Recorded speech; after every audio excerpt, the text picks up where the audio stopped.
They poured a drink over my head in front of 200 people, called me dirt. My girlfriend stood 3 feet away and said nothing. Her mother grabbed my face with her jeweled hand like I was something she was about to throw out, while the crowd laughed, went live, and watched. 2 million people saw my humiliation in real time. Then my father's helicopter landed on their back lawn, and every smile in that room died at exactly the same moment. Before I tell you the rest, if you believe that silence can be more powerful than any threat, that the quietest person in the room is sometimes the most dangerous one, hit that subscribe button right now. Because what happened that night wasn't just karma. It was something colder. Something they never saw coming, and honestly, neither did I stay until the end. Because the part that will stay with you isn't the helicopter. It isn't the folder my father opened or the number he read out loud that made Vivienne Ashford's legs give way. It's what I said to Zoe before I walked out. That's the part that matters. That's the part I need you to hear. My name is Caleb, and I need to tell you about the night I let people believe I was nothing, because I wanted, just once, to be loved for exactly that. My father built his first company with $400 and a truck he bought at auction. By the time I was 10, that truck was in a museum display in our lobby, polished, preserved, a relic surrounded by marble and recessed lighting. I used to stare at it and wonder what it felt like to drive it, to actually need it. My name is Caleb Mercer. You probably know that name. If you follow infrastructure, commercial development, or the Forbes list, you know it. Richard Mercer. Mercer Group. $6.2 billion built from nothing, one contract at a time. The kind of American story people put on magazine covers. I grew up inside that story. Private schools, board meetings I attended before I could shave, a last name that opened every door before I could even reach for the handle. I don't say this for sympathy. I say it because I need you to understand why, at 28 years old, I walked away from all of it. Not permanently, not completely, but enough. I rented an apartment on the east side of the city. 3rd floor, no elevator, radiator that clicked all night like it was trying to tell me something. I drove a 9 pickup with a crack in the windshield I kept meaning to fix. I went by Caleb Stone, my middle name, my grandmother's maiden name, and I took a job as an on-site construction supervisor for a mid-size contracting firm that had absolutely no idea they were putting a billionaire's son in a hard hat every morning. I was good at the work. That part surprised people who knew me, but it wouldn't have surprised my father. He made sure I understood every layer of the business from the ground up. Literally. I could read a structural report, manage a poor schedule, spot a load-bearing problem before the engineer flagged it. On site, none of that came with a last name. It came with showing up early and knowing what you were talking about. So that's what I did. I showed up. I worked. I went home to my apartment with the clicking radiator, and I ate dinner alone, and I watched the city from a window that needed resealing. It sounds bleak when I describe it that way. It wasn't. It was the first time in my adult life that I knew, with certainty, that every person who spoke to me, every conversation, every small moment of connection, was real. Nobody was positioning. Nobody was angling for an introduction or a favor or a footnote in a deal memo. They just saw a guy in a worn jacket who knew how to do his job. I can't explain what that was worth to me. I'm not sure I have the words for it even now. What I can tell you is this. I wasn't looking for love when I became Caleb Stone. I was just looking for something honest. I found Zoe instead, which for a while felt like the same thing. She arrived on a Tuesday morning in September carrying a cardboard tube of drawings under one arm and a coffee she hadn't had time to finish. Hard hat slightly too big for her head. Steel-toed boots that were newer than mine, but not by much. She set everything down on the site table, unrolled the drawings with the practiced ease of someone who'd done it 1,000 times, and started talking before I'd even introduced myself. That was the first thing I noticed. She didn't wait for permission to be in the room. Her name was Zoe Ashford, junior architect, Crane and Bell Design. She was there to walk us through revised load calculations on the East Wing Foundation, a change her firm had flagged after the soil report came back softer than projected. It was good work. Careful, precise, the kind of adjustment that prevented problems nobody would ever see because they'd been solved before they started. I asked her 3 questions. She answered all of them without hedging, without deferring, without the nervous glance toward her senior colleague that junior people usually can't help. She just knew her material. thoroughly and without performance. After the meeting, I told her the revised anchor spacing on drawing 4 was going to create a conflict with the HVAC rough-in on the floor above. She stared at me for a moment, long enough that I thought I'd overstepped, and then pulled out a red pen and marked it herself. "Good catch," she said. Not flattery, just fact. We got coffee that afternoon. We talked for 2 hours about things that had nothing to do with construction. She had opinions about everything and delivered them directly, without softening the edges to make them easier to receive. She laughed at her own jokes before she finished them. She asked me questions, and then actually listened to the answers instead of preparing her next point while I was still talking. She did not ask what my family did. She did not ask where I went to school. She asked what I was reading, what I thought about the new transit corridor cutting through the South End, and whether I believed people fundamentally changed or just got better at hiding who they already were. I thought about that last question for a long time after she left. Over the next 10 months, Zoe became the most honest part of my life. She knew me as Caleb Stone, the supervisor with the cracked windshield and the apartment on the east side. She cooked badly and laughed about it. She called me out when I went quiet instead of saying what I meant. She fell asleep on my shoulder during a film neither of us was really watching and didn't apologize for it in the morning. She had no idea my last name meant anything, and I loved her most, I think, in those ordinary moments, precisely because of that. She brought it up on a Friday evening in October, casually, the way people mention things they've been rehearsing how to mention casually. We were in my kitchen. She was sitting on the counter eating crackers from the box while I made something that technically qualified as dinner. She said her family held a gala every year, a big one. A state, formal dress, 200 guests, the kind of event where people compared investments over canapés and pretended to enjoy it. She wanted me to come. She said it quickly, and then looked at the crackers like they'd become very interesting. I knew what she wasn't saying. She'd never introduced me to her family. 10 months in, and I'd heard about them, her mother Vivienne, precise and polished and quietly terrifying by all accounts. Her brother Preston, who wore ambition like a cologne. Her father, largely absent in ways that had nothing to do with travel. I'd heard about the world they occupied, the estate outside the city, the name Ashford attached to buildings and foundations, and a level of society that ran on its own separate set of rules. I stood there for a moment, spatula in hand, and thought about what saying yes would actually mean. I could tell her the truth. Right then, I could say, "Zoe, there's something I should have told you 10 months ago." I could explain Caleb Stone and Caleb Mercer and the museum truck in the lobby and all of it. I almost did. Instead, I said yes. I'd go as myself, plain Caleb Stone, worn jacket, old truck, nothing borrowed. If her family could look at that man and find him acceptable, then something real could be built on it. If they couldn't, I needed to know that too. It felt like the right test. I believed that completely. What I didn't know was happening 40 minutes across the city, in a study that smelled like leather and controlled ambition, was this. Vivienne Ashford was opening a file. She'd hired someone the week Zoe first mentioned my name. A quiet, efficient man who found things for a flat fee and asked no questions. The file was thorough. 3 pages. By the second paragraph, Vivienne had read the name Mercer Group. By the third, she understood exactly who was eating crackers in her daughter's boyfriend's kitchen. She closed the file. She sat with it for a long moment. Then she made a decision that I still, even now, find difficult to fully comprehend. She decided to proceed, not to welcome me, not to call Zoe, not to acknowledge what she knew. She decided to use it to construct a humiliation precise enough to expose me, rattle me, and remove me, all in a single evening in front of everyone who mattered in her world. She had a different future mapped for Zoe, Dominic Falk. Presentable, connected, controllable. I was a variable she intended to eliminate. I drove to her estate 2 weeks later with absolutely no idea. The estate sat behind a half-mile of private road lined with lights staked into the ground like runway markers.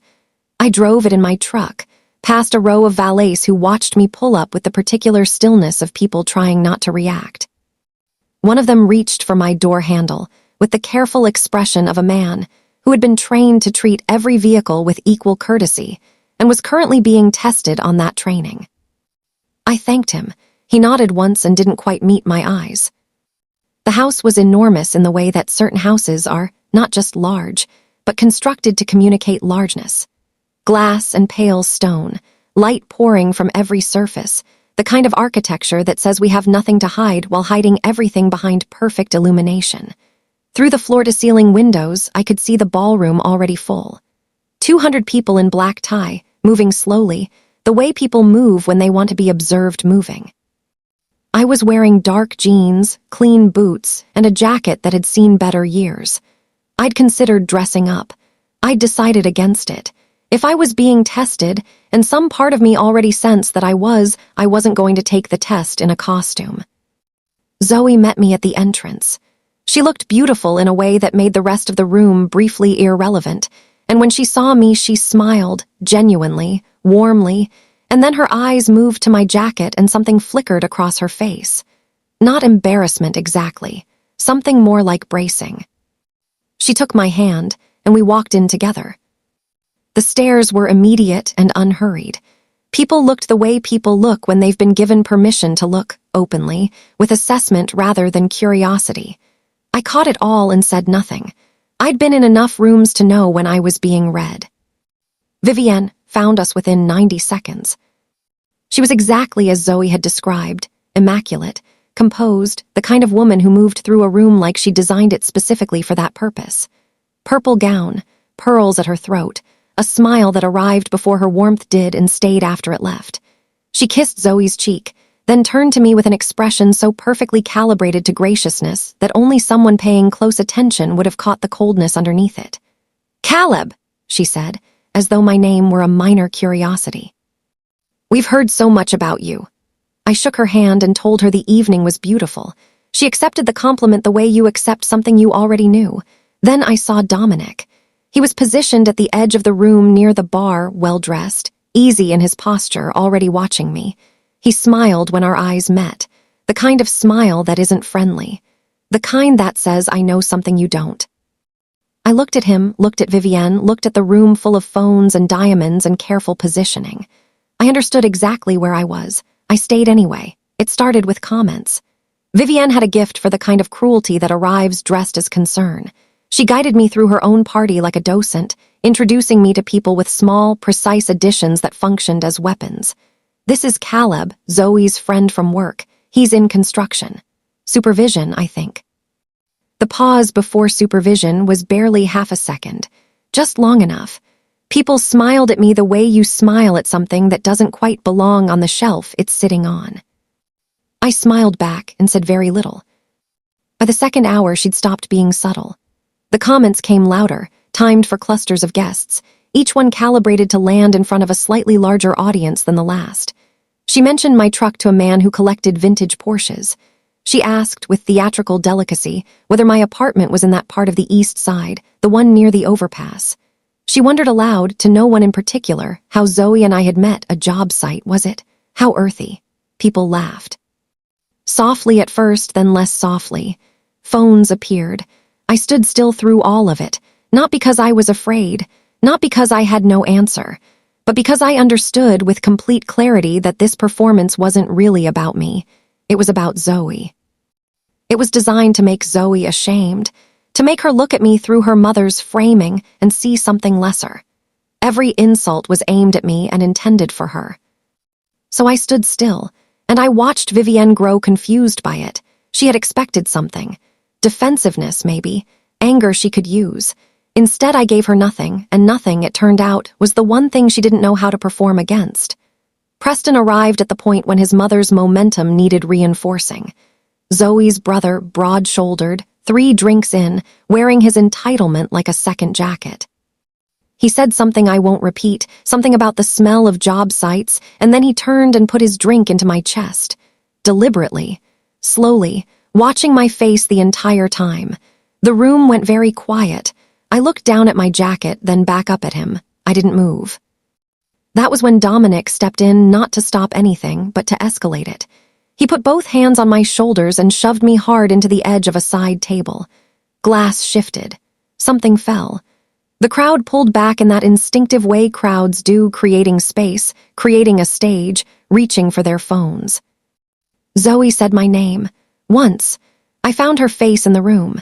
She was standing 8 feet away, still holding her glass, her expression caught somewhere between horror and paralysis.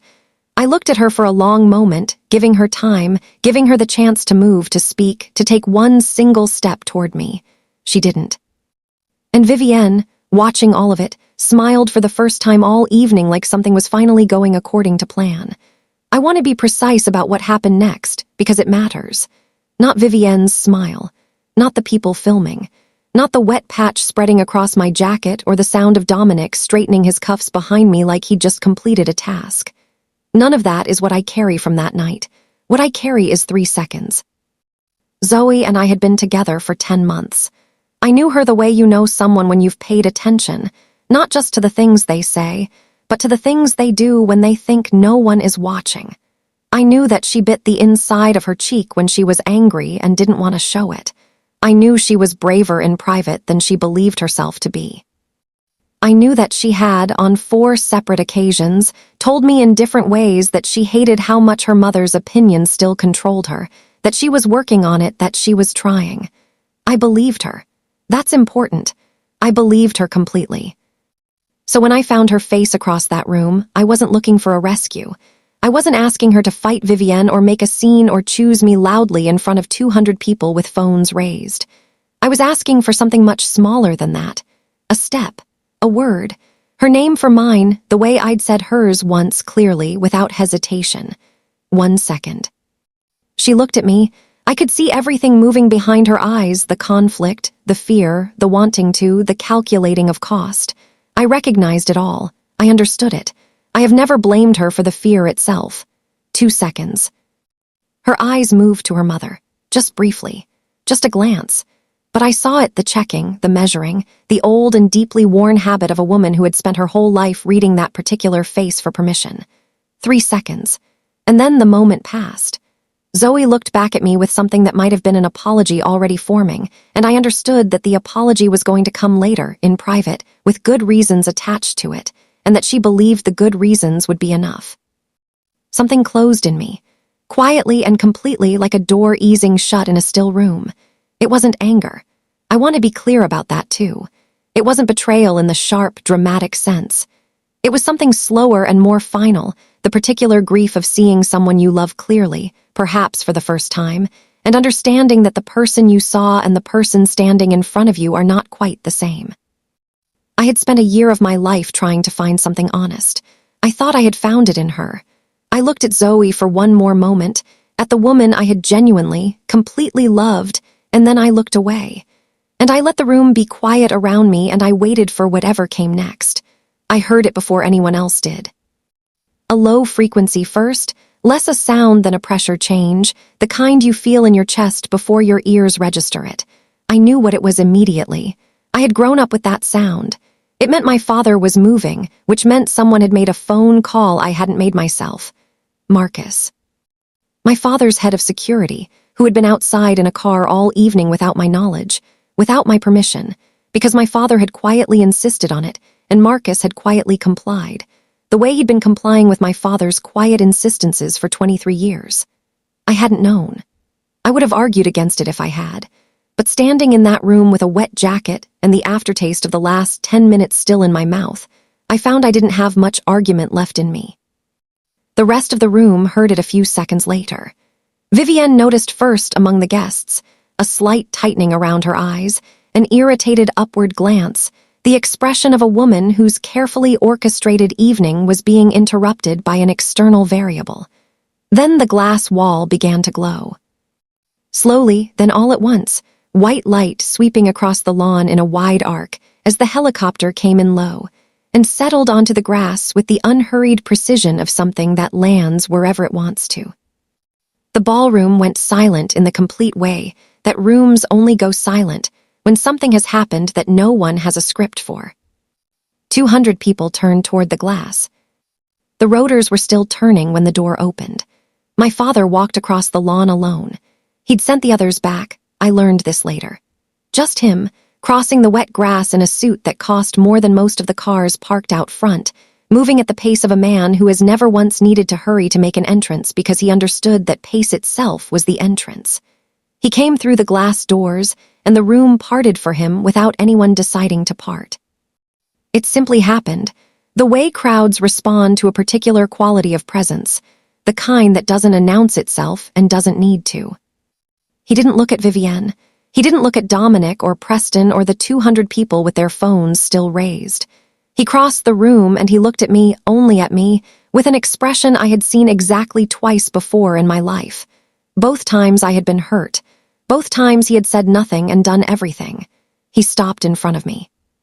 He looked at my jacket, still damp, and then he reached up with one hand and straightened my collar with the quiet, unhurried care of a man reclaiming something. Then he turned around to face the room. He reached into his jacket, removed a folded document, opened it without drama, the way you open something you've read before and already know by heart. The silence in that room became a different kind of silence entirely. My father read in the same voice he used for everything, board meetings, dinner conversation, the eulogy he delivered for my grandfather when I was 12. Unhurried, precise. The voice of a man who had learned early that volume was a tool of the uncertain. Mercer Group, he said, held 37% of the Ashford family's current development financing. 2 active infrastructure contracts, the Harlow Street Commercial Corridor and the Eastfield Mixed-Use Project, both running through Mercer subsidiaries. A refinancing agreement on the estate property itself, due for renewal in 90 days, presently contingent on the continued goodwill of the primary lender. He didn't editorialize. He didn't pause for effect. He simply read the way you read facts because facts, delivered clearly, require no decoration. Vivienne's face moved through several colors. The crimson of controlled fury, the white of dawning comprehension, then something grayer and more permanent, the color of a person recalculating everything they thought they knew about the ground beneath them.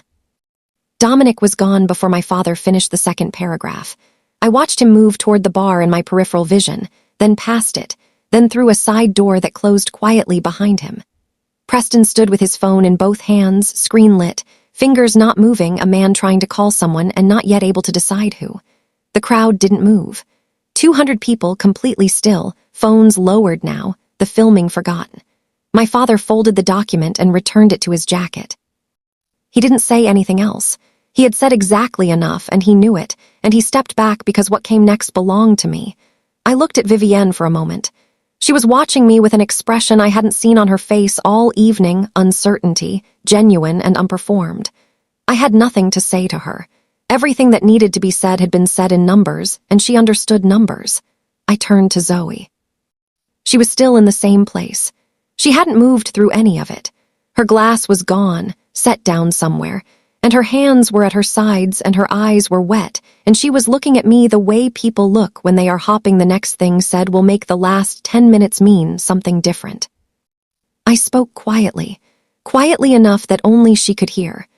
I told her that I had spent a year of my life trying to find out if it was possible to be known without being leveraged, that I had found in her the closest thing to that I had ever experienced, and that I had loved her with more honesty than I had ever offered anyone. I told her that her silence hadn't hurt me because it was cruel.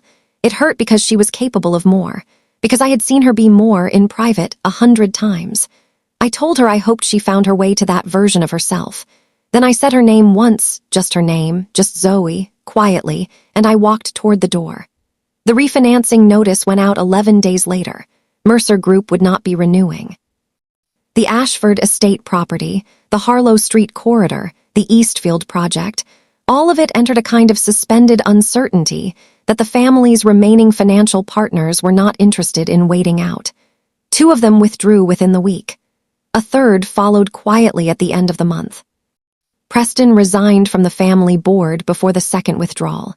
He released a short statement about pursuing other interests. Nobody in their circle believed it, and nobody said so out loud, which is the particular courtesy that social worlds extend to people they are already in the process of forgetting. Dominic surfaced briefly in the coverage that followed.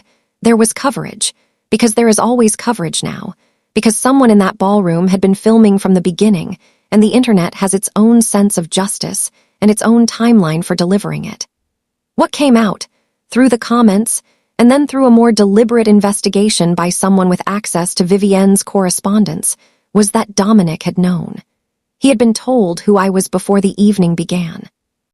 He had positioned himself accordingly, had coordinated with Preston, had understood that his role was to escalate at the right moment. He had done it well and then walked out a side door when the calculation changed. He did not resurface in any room that mattered after that. Some exits are permanent. Vivienne's world didn't collapse loudly. It contracted. Invitations thinned. Calls went unreturned with increasing regularity. The particular silence of people who are no longer returning your calls is different from other silences. It has a texture to it, a weight. I imagine she felt it. I find I don't spend much time imagining it. Zoe wrote to me first. 3 weeks after the gala, a message that was careful and undefended and did not ask for anything. She wrote that she wasn't reaching out to explain herself or to recover something. She wrote that she had replayed those 3 seconds more times than she could count, and that she understood, finally, what they had cost, and that she was not writing to argue with that cost, but simply to say what she should have said when it mattered. She wrote 3 more times over the following months, each one quieter than the last, each one asking nothing. I read all of them. I haven't answered yet. I'm not certain what that means. I'm not certain it means I won't. What I know is this: I'm at a job site at dawn most mornings now, same as before. Same truck, same boots, same coffee going cold in the cup holder. The work is the same. The early light on fresh concrete is the same, but something in me is different. Settled, maybe, like a foundation that's been tested and held. I know exactly who I am now, not because of what happened that night, but because of what I discovered I was willing to walk away from rather than become someone I wasn't. My name is Caleb, both of them, and for the first time in a long time, that's enough. People talk about revenge like it's something you take, like you reach out and grab it. But the most devastating thing I ever did was simply reveal the truth of who I already was and let them reckon with what that meant about who they were. You already know if you've been in that room, standing in it, absorbing it. Hopping the person you love will choose you loud enough for it to count. If this story found you, it probably found you for a reason. Subscribe, stay close. There's more where this came from, but carry this with you when you leave. The people who needed you to be small, they never deserved you at your size.